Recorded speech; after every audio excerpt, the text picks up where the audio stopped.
All right, well then let's get started. I'd like to thank you both for attending today's candidates forum. I appreciate you both taking the time to stop in. We have both candidates for San Joaquin County Supervisor District 2. And we have Elbert Holman, who was a longtime sheriff's deputy and city councilman, and Paul Canepa, owner of Canepa's Car Wash, and also a city councilman.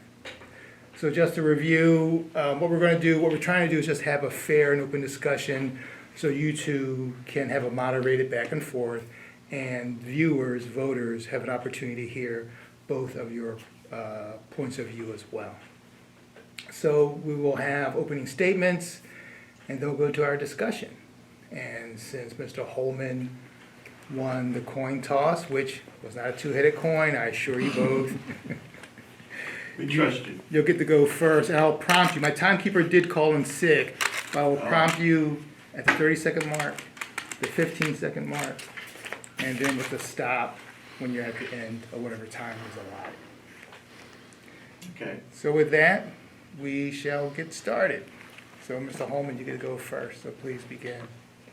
Okay, well, first of all, I want to thank the Stockton Record for hosting this event. I think it's very, very important that the electors have an opportunity to see and hear the people that they're going to elect to represent them. As was stated before, my name is Elbert Holman. I'm a lifelong resident of Stockton, California. I was educated here, except for when I went to college at Cal Poly and came back to the University of Pacific. I worked in law enforcement in this community for 34 years, 20 years with the San Joaquin County Sheriff's Department, 14 years with the District Attorney's Office. I also served as a city councilman here in this city of Stockton for 10 years with the city of Stockton. And then I turned out in 2019. While serving on the city council, I was on many boards and commissions. I also served as the president of the Central Valley Division of the California League of Cities. So I have quite a bit of experience in municipality, and I also have a lot of experience in law enforcement. I'm also a graduate of the FBI National Academy, which is probably the most prestigious law enforcement training you can ever have in the world. Only about 10% of all officers ever get to go there. I'm a husband, have one wife, and I have 2 daughters, 7 grandchildren, and my wife is a lifelong resident of Stockton. So I'm looking forward to this dialogue that we're going to have here today, and I hope that our explanation of our views on the issues will be understandable to those who may be watching this video. All right. Mr. Canepa. Thank you too for having me today. It's nice to be able to have an engagement here and that people can see the voters. So thank you very much. My name is Paul Canepa. I also am a lifelong Stocktonian. I was born and raised in Stockton, and I attended local schools. I went to El Dorado, and then I went to Annunciation, and then on to St. Mary's High School, Delta College, and then St. Mary's College, where I got a degree in business administration. I came home and started working the family business, which began in 1955, working for my family, so we've been 67 years in business. And I've been married to my high school sweetheart, my wife Leslie, for 31 years. And then I have 2 beautiful daughters, Chelsea and Jillian, who are educators. My wife was also an educator. Passion about education started me off in this venture, and I think I did 6 years on the Lincoln Unified School Board, and then after that I ran for the Stockton City Council and did 4 years on the Stockton City Council and traversed through bankruptcy, and then I just have serving my last year of an 8-year term for the Stockton City Council. For me, I think what's important is that I bring a business background, also being born and raised and working on San Joaquin and Park Street, gives me diverse learnings and understandings of the city and how it works, and I plan on bringing that to the county. Currently, I'm pleased to have the Deputy Sheriff's Association, Correctional Officers Association, probation, and labor behind me, which I think is important in an election to have people stand behind you. So I'm proud of that fact, so I look forward to being elected to the County Board of Supervisors. All right, thank you both. All right, let's move on with some of the questioning then. We'll start with Mr. Canepa. After viewing and attending supervisors' meetings and being involved in government and all these things, just being an observer, first question is, how do you tend to get things done? How do you get things How done? does one get things done? At the county, it's a little bit different than the city, because the city, obviously, to get things passed, you need 4 votes, and at the county, you need 3 votes. So I plan on hitting the ground running because I've been on the council for the last 4 years and traversed some difficult times with getting through COVID. I also have had the partnerships build over the time from me being elected and me being a business person. So I pride myself on that and getting things done. Surrounding yourself with people with like minds and who know the expertise of certain issues, I think is important, and building those partnerships going forward is how you get things done.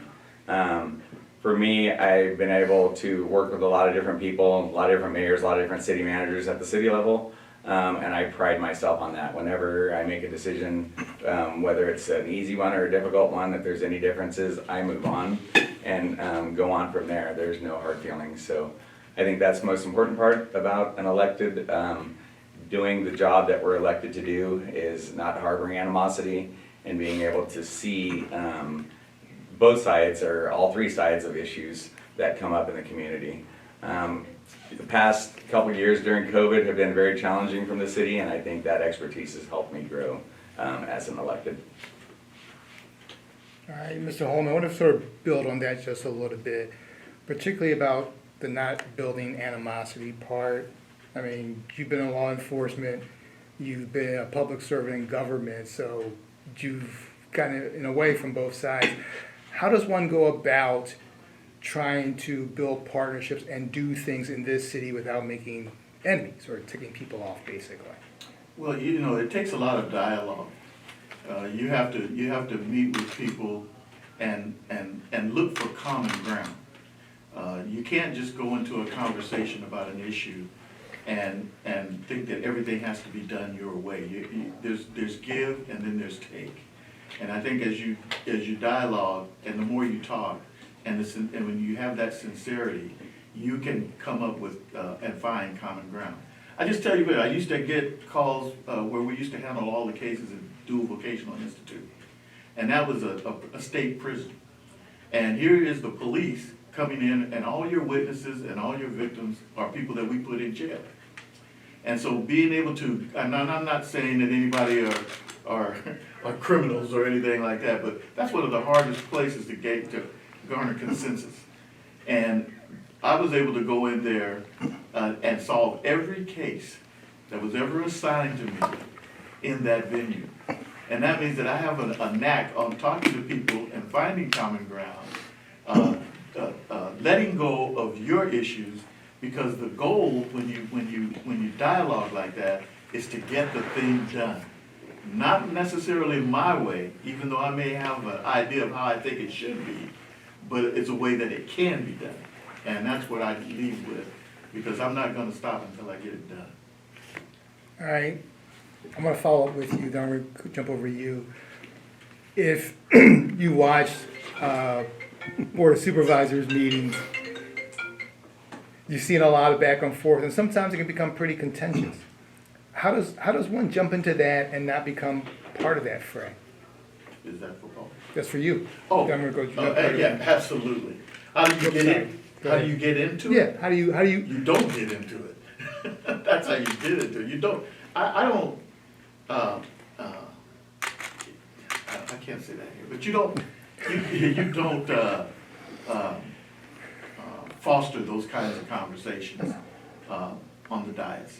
That's just not the thing to do. I will acquiesce from anything like that and only talk about issues that I think are gonna bring a conclusion or a solution to the problem at hand. What you might think about me or what I might think about you is never gonna come out of my mouth on that dais. Okay. All right, Mr. Canepa then. One of the things we're gonna see with whomever wins in both of the districts that are open right now is an all-male board with Kathy Miller terming out of office. How do you jump into that and not make this into a boys' club and avoid some of the problems that comes along with this while trying to serve the entire community? That's a very good question because my confidants on the council have been Kimberly Wormsley, Christina Pagazzi, and Susan Lenz, all women. So for me, I mean, it's just a matter of getting the job done. There's going to be obviously some more testosterone, but you know, I pride myself on being able to work with a lot of different people. I mean, over the years, Elbert and I have worked together, Michael Tubbs, Anthony Silva, Susan Eggman, you know, Ann Johnston. So there's been a lot of different people that the paths have crossed. But, you know, when you're elected to do a job. And so I think that was one of the parts. Obviously, I grew up in a house full of women, my wife and 2 daughters, so I get it. But yes, I see where you're coming from, and so how do we do it? How do we surround ourselves with people to learn other sides of the questions that are coming our way, I think is the most important part, and being open. For me, I like to go outside and learn about things that I don't, whether it's diversity, the LGBTQ community, or what have you. So I seek that stuff out in the community and make sure that we are embracing everybody so that everybody has an equal voice. Okay. I want to stay with you, Mr. Canepa. Mental health, drug treatment, that's one of the things that has come up, particularly in terms of homelessness. Don't want to talk about homelessness yet, but let's review part of what needs to be done to address some of the problems with mental health and drug alcohol rehab. So one of the most exciting things that we've had from the COVID money is the community medical centers, obviously hot teams that are going to go out instead of sending law enforcement. It's I think we put $4.9 million towards it, so it's very exciting because instead of sending law enforcement to something where possibly it can be taken care of by a team of co-workers that are mental health as well as outreach, I think that's a huge step in the right direction for mental illness that we haven't had and haven't had the ability to do. So that's the first step, I think, as a community in embracing that. So that's a pilot program at the city right now. The other part is how we get these folks services, because when you're talking the number of touches that it takes to gain their trust, they say it's like 60 or 70 different touches. And then as far as the mental aspect of it, how do we get those folks to take care of the needs that they have on a personal basis, whether it be getting to mental health, taking the prescriptions that they need to take to be a better part of our society. So those kind of are pieces of the puzzle that need to be put together in order for it all to work, besides going down the homeless road. But I mean, mental illness and alcohol and drug addiction is everywhere in our community, and I think that it needs to be addressed and that we need to get people with those problems help. Okay. With mental health, is that the right approach? Is there something different that needs to be done to really wrangle that problem? Well, I think the city has a real good approach in what they're doing, but we're sitting on the Board of Supervisors, and we don't have jurisdiction within the city. And I think that what we need to do as Board of Supervisor members, you know, mental health is under our jurisdiction. Mental health is seriously understaffed. I think that we need to be vigilant from the Board of Supervisors standpoint, is that we do everything that we can to work with the state, work with our state partners, our federal partners, to see that we get enough mental health workers that we can share with the cities in their programs that they can attack these mental health problems. But without that, I don't see us making any headway or sufficient headway in that arena as far as getting help for those individuals. Way back when Ronald Reagan shut down the mental health institutions and put most of these people on the street, it makes it very difficult to deal with them because they don't have adequate staffing to address their needs. Okay. Anything in that you'd like to respond to? Oh, to respond to that? Anything you'd like to respond Well, to? no, I think it was pretty self-explanatory in my explanation. I mean, it's hard, and building the partnerships and getting through it is the most difficult part. Because, you know, you have folks that need services in the community, and how you get them those services is always the biggest hurdle. So, I mean, whether or not you can get them to their services or whether or not they even want to go to the services is the biggest battle. So I think it is with outreach and those touches in order to get folks the services. I mean, maybe it's just the medication or something that's making it less likely that they can be, you know, in society and, you know, making differences. So that's my only thing is how, I mean, and obviously this district is the city, unfortunately. It's Harding Way to West Lane to 8 Mile Road to I-5. So that county pocket is the city of Stockton. Okay. Go ahead. Hey, I just have a quick question. You've dealt with, for you, Paul, Sure. to start, with the American Rescue Plan Act funds at the city. We've seen a lot of that the county actually allocated to trying to address that staffing shortage of mental health workers at the county. How do you, from an elected standpoint, ensure that that money, that stuff gets done with that money? It's allocated, you have to spend it by 2026, I think. How are you gonna get that done? Well, that's the big question, the big elephant in the room, is how to find qualified people right now. It's in every jurisdiction and every, even business-wise. I mean, we've had problems hiring at the city, whether it be law enforcement, same thing at the county hospital, nurses. And so it's important because a lot of folks, even at the city level, we did Measure A, and people are always saying, what have you done with the money? What have you done with the money? And how are you spending it correctly, and are you doing it on its intensive purposes? So for me, being, well, obviously we did a lot of years on budget and finance, I was on the audit committee, numbers are my thing. And then making sure that you get what you pay for. When we did Measure W, it was to get so many police and so many firefighters. Well, you know what we didn't figure out? We didn't figure out their benefits. So the number that was originally promised, you couldn't achieve because the money that you collect on an annual basis doesn't go to cover it. So number one, how do you find qualified personnel? Number two, is it a livable wage? Is it something that they can do and, you know, survive with all this inflation that's hitting everybody with increased food prices, gas prices, cost of living and prices going up? So those are the things. Number one, finding quality people. Number two, making sure that they have a living wage. And number three, ensuring that we spend the money correctly. Mr. Holman? I think you said it right. You know, that the rescue, but that's one-time money. And I think because it's one-time money that you have to think outside the box, because when you talk about hiring people for a full-time job, that's money that you're gonna have to spend down the road into the time that they retire. So you have to think outside the box when you have one-time money. So you might do things like partner with public-private partnerships.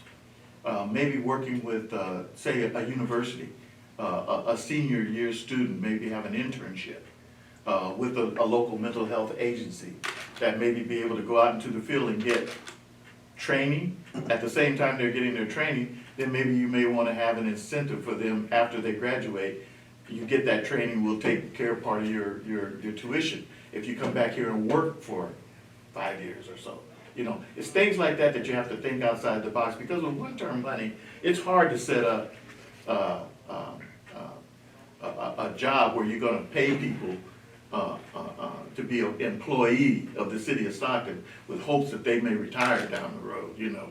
They're not gonna do, you're not gonna be able to fund that with one-time money.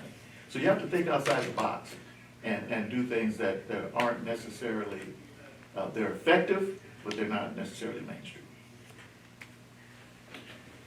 Mr. Canepa, thinking outside the box, what are some of the things that can be done at a supervisor level to stop the drain of young talent, young people out of Stockton and San Joaquin County? Here's so much about nothing here to do, people leaving, people not coming back.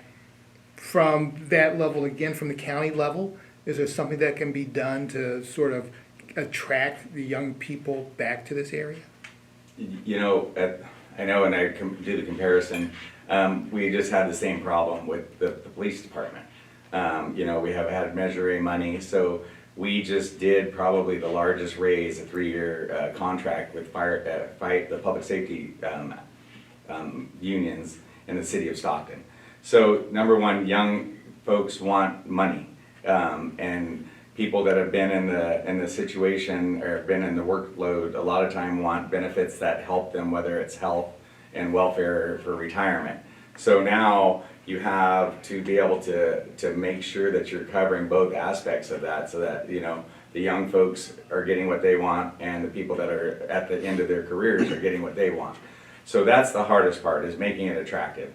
We've done that. The contract was 9.8% the first year, and 4% increases with a $5,000 signing bonus in the second year.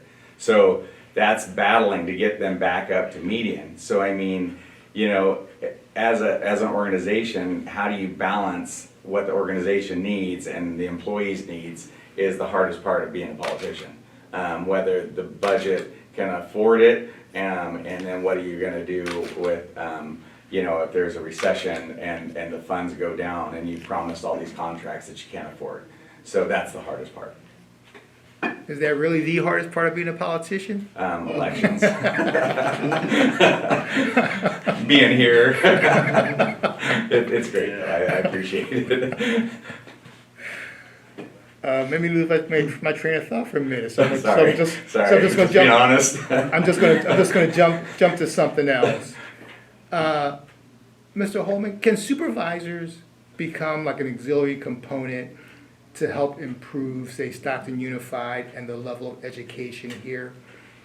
And talking to people, we hear about how, you know, it affects not just the students, it affects, you know, the business community in terms of job attractiveness, in terms of other things. Can the supervisors do something to help improve things with Stockton Unified? That's a good question. Thank you. That really is.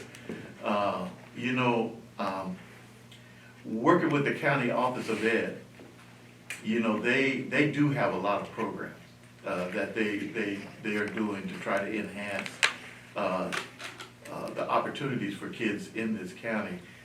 What the Board of Supervisors can do, man, I'm not sure. I'm gonna be honest with you. I'm not sure what the Board of Supervisors can do outside of maybe providing internships in various levels of government, having kids exposed to the things that we deal with. The county is a big county.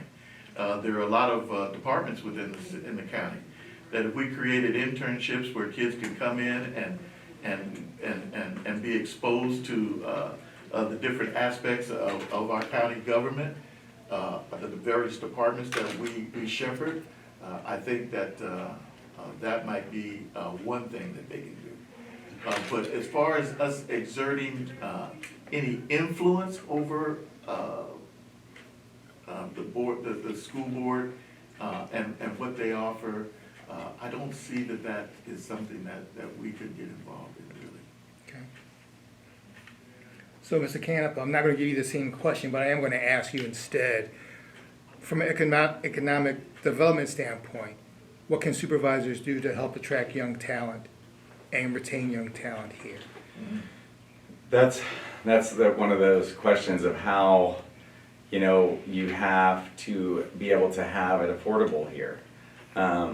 So now one of the questions is that people are able to work, you know, from their homes and it's made our rents increase. It's made our housing stock not more affordable for people that actually live here, because you have people from the Bay coming over and buying and renting houses here.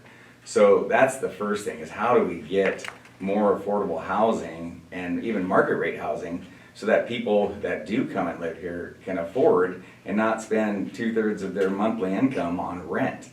So that's the first thing that we need to do, is how can we get developers to come and want to build back in Stockton, because they're doing it all around us. And so how do we bring people like Tracy and Lathrop and Manteca, where they're booming, and obviously that's the next nexus, is how as a whole county do we do that together. So that's the first thing, is make it affordable, and so that they can get housing here in order to attract them. So if you do have affordable housing, then folks will come back. The other thing is the jobs. I mean, do we need to create more jobs than warehouse jobs? And I think that's the most important part, is creating jobs so that they can come back. So I'm gonna follow up. So what can be done then for job creation? What type of jobs are we talking about? Well, so that goes back to the school board question, is because Stockton Unified, we need to make sure the kids are reading in 3rd grade. That's why we don't have Cal State Stockton here, because the quality of the students that we're putting out isn't top caliber in order to have a university built here, or state school, not a university. So those are the things, educating folks first, and how you do that. Getting along with local school districts and being involved with local school districts. So that's the most important part. How do we get a cohesive board to get along at Stockton Unified to educate children, which is their goal? And sometimes they lose sight of that because they're always bickering amongst the board members.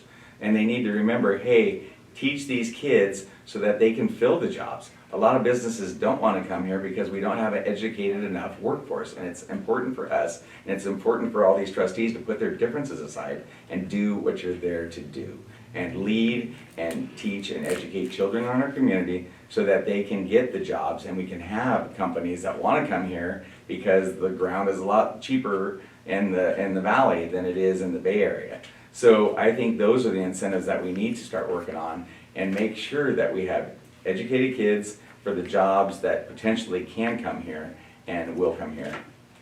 All right, Mr. Holman, I want to follow up with you again on that follow-up to the follow-up.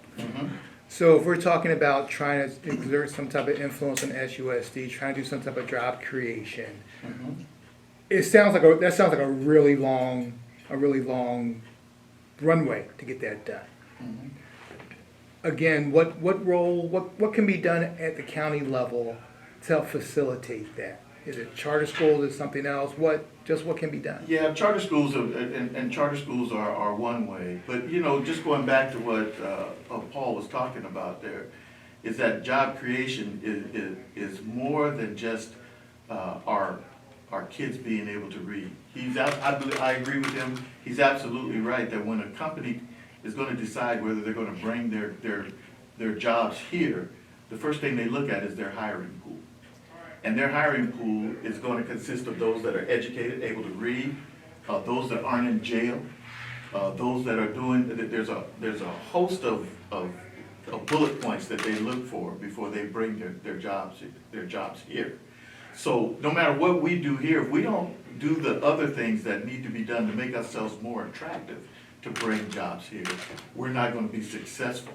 And that's more than just telling the school board, say, hey, you guys got to do more, and you got to pay more attention to these kids, and you got to do that. No, we have to be proactive. Roadways, the movements of goods and services, crime, making sure our police departments and our sheriff's departments has adequate education, whether our kids can read, and whether our graduation rates are higher. Doing things like, I know it's speaking in the wind, but getting a state college here would be a game changer for our area. So those are the kind of things that it's a whole host of things that we need to do in order to create jobs and get businesses to bring their jobs here. Okay, thank you. Switch topics really quickly. I'm gonna start with you, Mr. Canepa. Water. That's always a problem here. Everybody wants water, never enough. Delta tunnels always loom in the background on some level. Here's a question for you. should the county step in and restrict the type of crops that farmers can grow? Should they require a certain percentage of land to be in, say, less water-intensive crops than others? Should the supervisors, the county, consider something such as that? I don't believe in that. I think that we live in a free country, and that's the battle of entrepreneurship, is for people to be able to decide what they want to do and how they want to do it. The conveyance, obviously, we need to stop that, because, you know, sending more water is just going to bring more brackish water into the delta, and then the water that potentially we take out in the city of Stockton, you know, becomes more at risk. So I think the more water you send away is detrimental to the whole ecosystem of the valley, and that's something we can't afford to do regardless. But telling folks what to do and how to plant them, I mean, they've done that, you know, in the mid-valley, and I think that's where a lot of the water's going, because big corporations are there. And I mean, that's the battle of what you do and how you do it. Is, are you gonna get involved in telling people what to do and what to grow? I don't think that's the county's job. I think it's to make sure that the farming industry stays strong as it is. It's like over $1 billion industry in the county. And I think the jobs and the products that they put out feed not only us in here, but people all over the world. So I think it's important to leave the entrepreneurship to them and keep the county out of crop control. Okay. Mr. Holman, what are some of the answers to the water issues? Well, I go back to what you talked about, crop control. You don't have to tell these farmers what to grow. Farming is a $3.2 billion enterprise in San Joaquin County. These farmers know what to grow, and they will change on their own. You don't have to tell them what to grow. They've been doing this for years. But the water is such an important, I sat on every water board in San Joaquin County when I was on the city council. I helped put together the sustainability project for groundwater. I was the vice chairman of that organization, and now we started that in 2014, and now here we are in 2022, and the drought hasn't let up yet. And now we have farmers being not able to grow at all, have to follow their ground because they don't have water.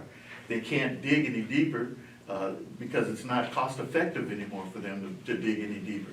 So they can't make it pencil out. So we have farms up and down the Central Valley that are closing, not only in San Joaquin County.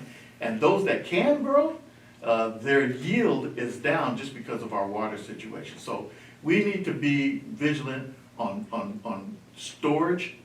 We need to be vigilant on other measures such as water recharge.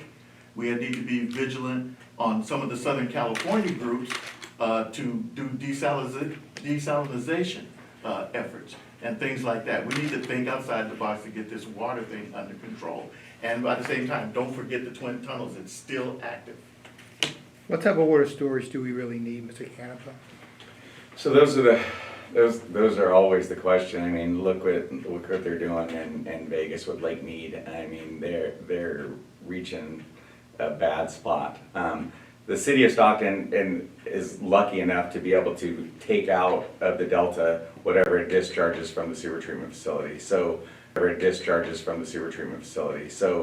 we in the city are in a good spot. That was one of the things we started the recharge program out at the Delta Water Supply Project, because there's Woodbridge water comes in there, and then whatever we could treat for when you don't need it for supply, you could do groundwater rejuvenation because they're gonna build a pond out there.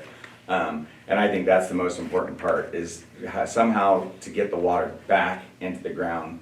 Because if you keep pumping out of the well stations, because everybody south of the Calaveras is on Cal Water, everybody north of the Calaveras is the Delta Water Supply Project.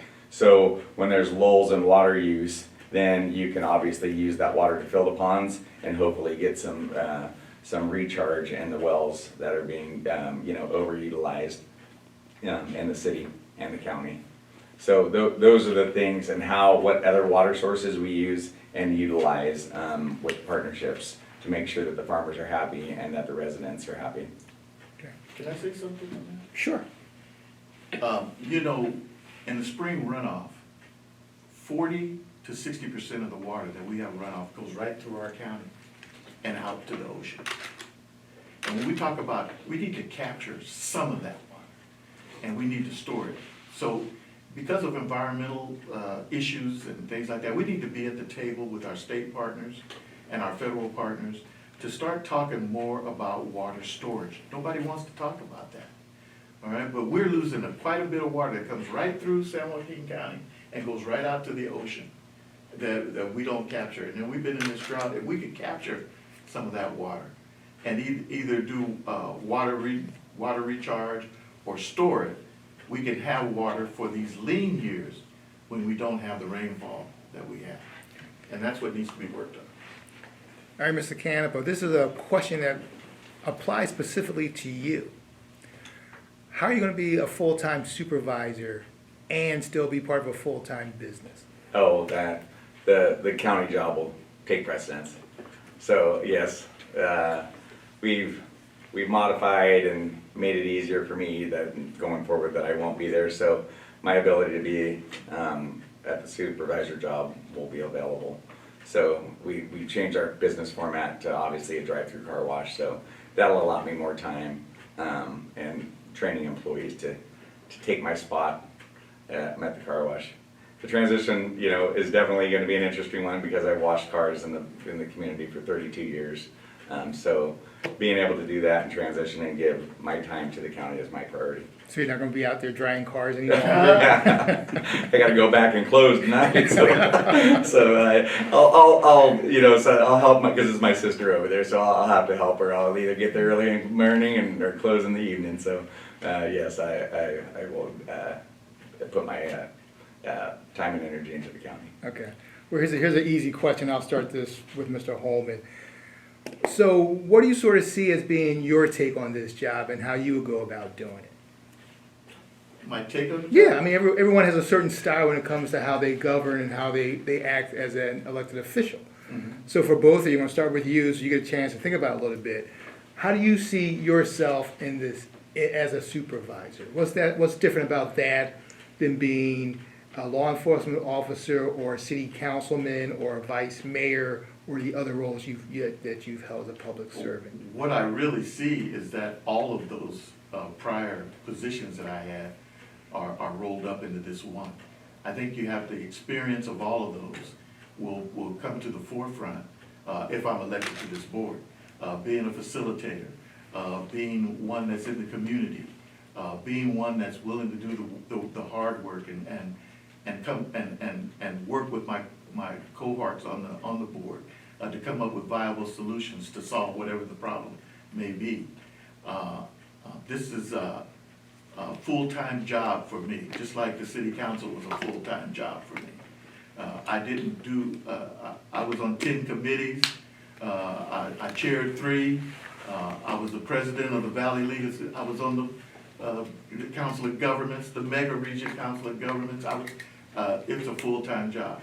And so every aspect of being a board member here in San Joaquin County, I intend to get involved with. Now, my district is 2, like Paul said, Harding Way, 8 Mile Road, that's well and good.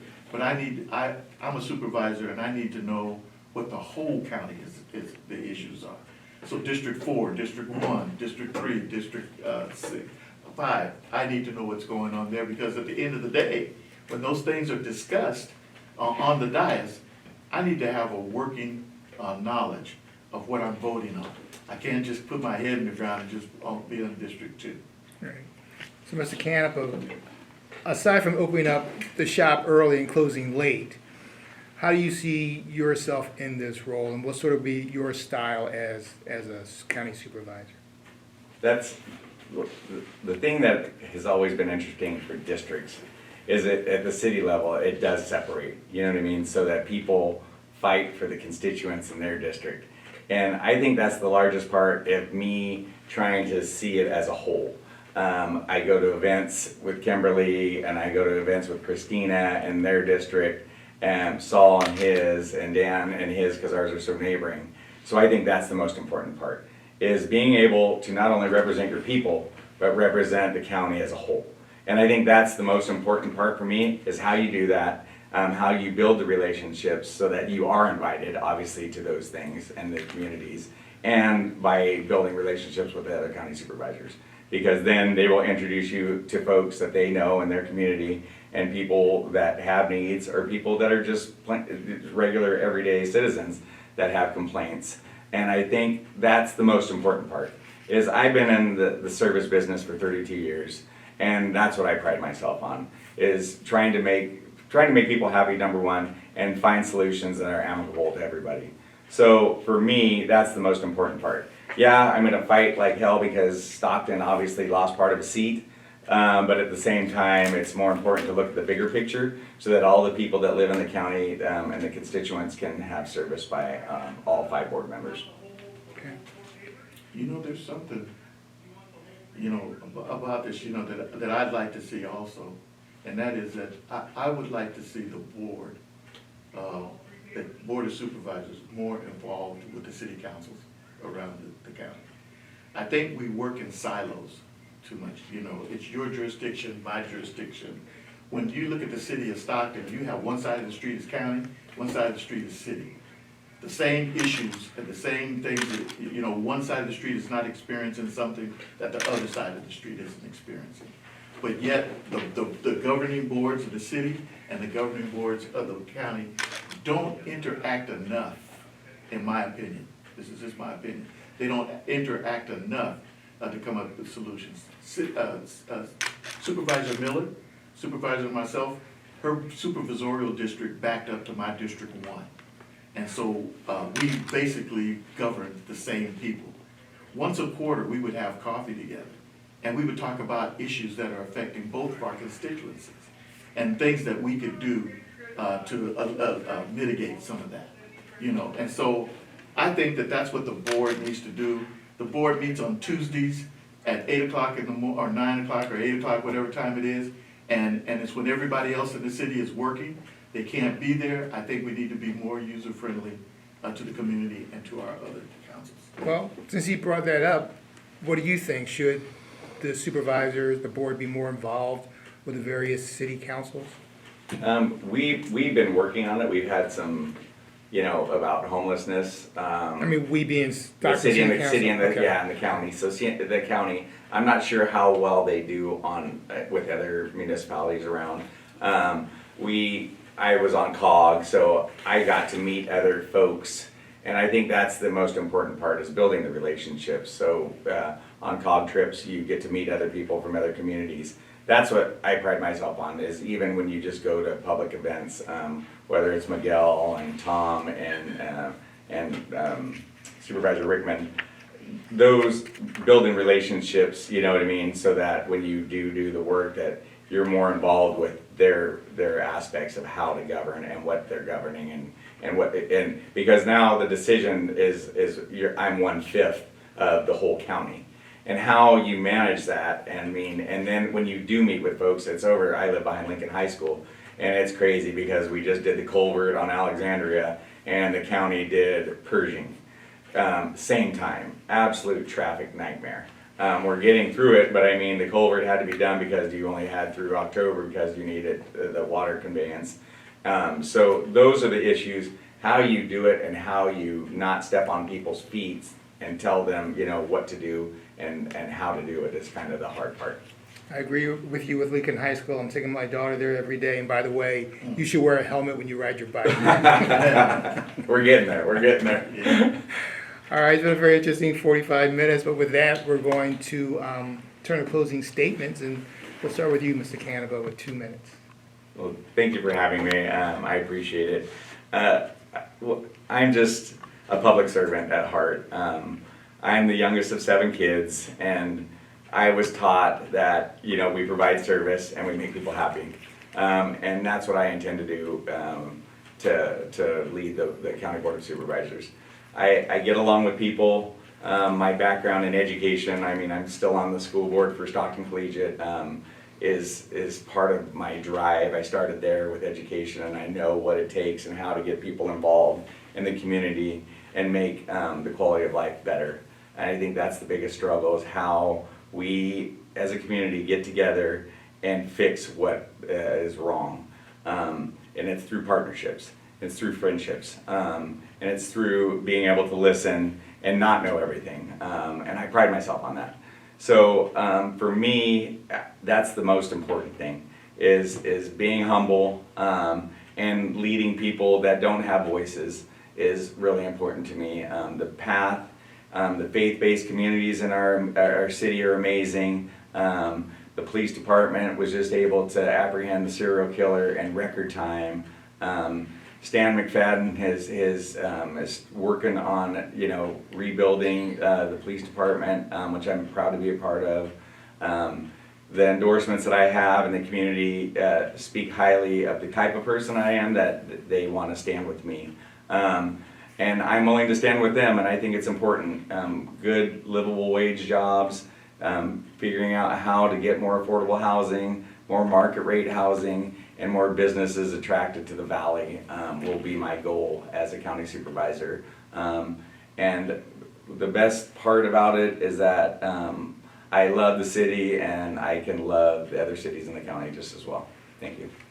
Although I would like to add that although arrest has been made in the shooting deaths, no conviction has Right. been made, Yes. so, okay. Mr. Holman? Yes, once again, I also want to thank you all for allowing us to be here today. I'm happy that I had this opportunity to express myself to whoever's viewing this. Like I said, I am a lifelong resident of Stockton, California. I grew up in the marginal areas of Stockton, so I understand those that aren't getting the support that they should be getting. I have empathy for that. I could have lived anywhere in this state of California or the United States when I left college, but I chose to come here. And I made a conscious choice to go into law enforcement. It wasn't my first choice, but when I went in there, I found out that was my calling. I've worked some of the most complicated cases you will ever see. I worked in the homicide division for 11 years. I supervised the homicide division for a few years. I have more convictions than anybody in the sheriff's department ever had. I had a 90% solved rate of difficult cases. But all of that didn't come from just me. It took a relationship of working with people, working with the community, working with other officers, working with other departments. You see, the city of Stockton didn't solve the serial case without having the assistance of allied agencies that worked with them to come up with a solution for that crime. That's so important. And also having the trust of the community to give them leads that they go. That's what I do. I have the ability to garner consensus. I have the ability to bring people together on difficult issues and come up with viable solutions. I want to bring that to the Board of Supervisors because there are things that really are affecting our quality of life in our community and our county. And I think that I'm the person that can come there and bring viable solutions to the issues. Although before we close, I will add again that in solved it means someone arrested, no conviction. That's what I did, not this case. right. When I say solved, I'm talking about solved. All right, well, thank you both. It was interesting, and I do appreciate your time. Thank you. Thank you. Thank you.